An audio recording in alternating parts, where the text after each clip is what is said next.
नमस्कार। MHD 6 के अंतर्गत आज हम छायावाद और रहस्यवाद इस विषय पर चर्चा करेंगे और इसमें जो शुक्ल जी ने एक परिभाषा दी है उसके बारे में मैं पहले चर्चा करूंगी। तो शुक्ल जी ने एक और तो छायावाद को मध्ययुगीन रहस्य भावना का नया संस्करण कहा।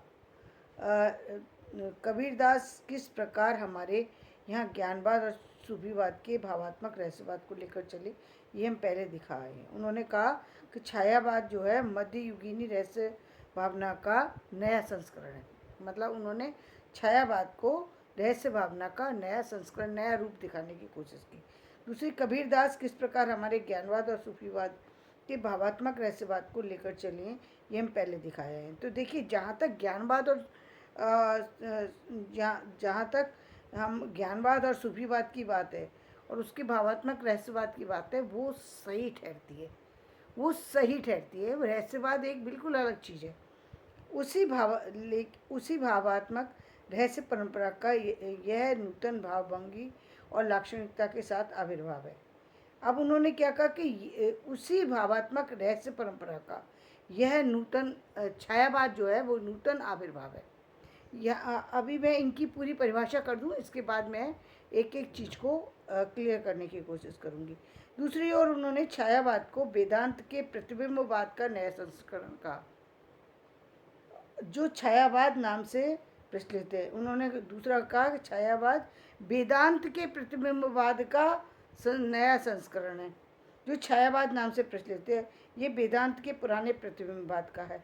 वस्तुतः ये प्रतिबिंबवाद सूफियों के यहाँ से होता हुआ यूरोप में गया, जहाँ कुछ दिनों के बाद प्रतीकवाद में संश्लिष्ट होकर धीरे धीरे बंग साहित्य में एक कोने से आ निकला और नवीनता को धारण करने के लिए छायावाद कहा जाने लगा।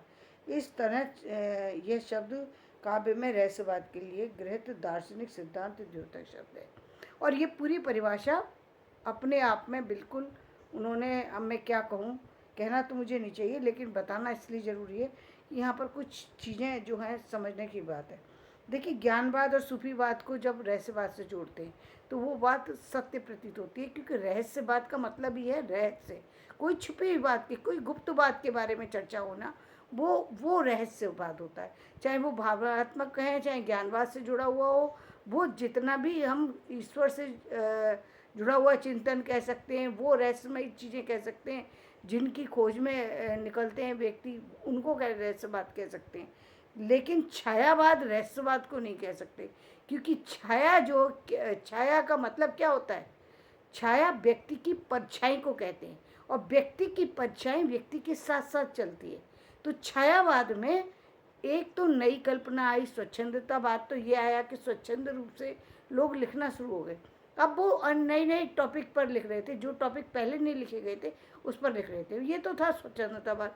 और जहाँ बात हम छायावाद की करते हैं, तो छायावाद के व्यक्ति, छाया किसी दूसरे की नहीं होती, छाया व्यक्ति के अपने ही शरीर की होती है, जो कभी दिखाई देती है, कभी नहीं दिखाई देती है। चाहे वो आंतरिक छाया हो, चाहे वो बाहरी छाया हो, वो व्यक्ति के साथ चल रही है, वो व्यक्ति से कभी अलग नहीं होती, और छाया हमेशा पीछे रहती है। ठीक है। इसके बाद उन्होंने बात की, तो छायावाद कभी रहस्यवाद नहीं हो सकता। छायावाद कभी रहस्यवाद नहीं हो सकता। जो बात उन्होंने करी कि वेदांत के पुराने प्रतिबिंबवाद का है, तो प्रतिबिंब किसका होता है? प्रतिबिंब जो है, प्रतिबिंब हमेशा आगे से दिखता है। आईने में आदमी का प्रतिबिंब दिखता है, किसी आईने में, चाहे वो आंतरिक आईना हो, तो हम उसमें आंतरिक आईने में अपने आंतरिक व्यक्तित्व के बारे में चर्चा कर सकते हैं। हम अपने आंतरिक हमारे अपने जीवन के अंदर क्या क्या चीज़ें, उसका चिंतन कर सकते हैं। वो हमारा आंतरिक प्रतिबिंब है। बाहरी जो आईना है, उसमें हमने अपने बाहरी व्यक्तित्व को देख सकते हैं और उससे समझ सकते हैं कि इसमें क्या पूरा है और क्या अधूरा है। इसको हम सुधारने की कोशिश कर सकते हैं। तो ये भी प्रतिबिंबवाद है। तो प्रतिबिंबवाद भी छायावाद नहीं हो सकता। और जो उन्होंने कहा कि प्रतीकवाद, छाया, यही आगे जाके प्रतीकवाद बना, ये प्रतीकवाद भी नहीं हो सकता, क्योंकि प्रतीक क्या होता है? प्रतीक, मछली को आँख का प्रतीक माना जाता है, कमल को आँख का प्रतीक माना जाता है। तो किसी दूसरी चीज़ को प्रतीक बनाया जाता है, तो ये छाया कैसे हो सकता है?